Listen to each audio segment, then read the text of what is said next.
അള്ളാഹുലേക്കുള്ള യാത്രയിൽ എവിടെയെങ്കിലും അബദ്ധം വന്നാൽ ആ അബദ്ധങ്ങൾ പുറത്തു കിട്ടാനുള്ള ഒരു മാസമാണ്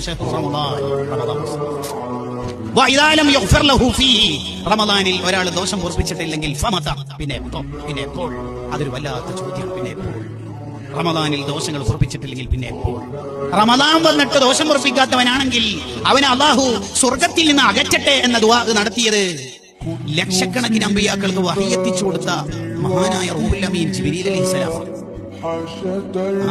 എല്ലാ സന്ദേശങ്ങളുടെയും വാഹകനായ ജിബ്രീൽ അലൈഹിസ്സലാം, ലോക നേതാവായ അഷ്റഫുൽ ഖൽഖ് മുഹമ്മദുർ റസൂലുള്ളാഹി സ്വല്ലല്ലാഹു അലൈഹി വസല്ലം തങ്ങളാണ് ആമീൻ പറഞ്ഞത്. എന്താ ആമീൻ? എന്താണ് ദുആ? റമദാനിന്റെ ദിവസങ്ങൾ കെട്ടിയിട്ട് വേണ്ട വിധത്തിൽ ഉപയോഗിക്കാതെ ദോഷപൂർപ്പിക്കാത്തവൻ, അള്ളാഹുവിന്റെ റഹ്മത്ത് കിട്ടാത്തവൻ നരകത്തിലെത്തട്ടെ. ഒരു റിപ്പോർട്ടിൽ അങ്ങനെ തന്നെ അള്ളാഹിന്റെ റഹ്മത്തിൽ നിന്ന് അയാൾ അകറ്റട്ടെ. അതിലെങ്ങാനും നമ്മൾ പെട്ടുപോയാൽ നമ്മൾ തീർന്നു പോകും. റമദാൻ ഒരാൾക്ക് എതിര് സാക്ഷി നിന്നാൽ പിന്നെ ആരും റെക്കമെൻഡ് ചെയ്യാനും കെയർ ഓഫിനും അല്ലെങ്കിൽ നമ്മളെ രക്ഷപ്പെടുത്താനൊന്നും വരില്ല.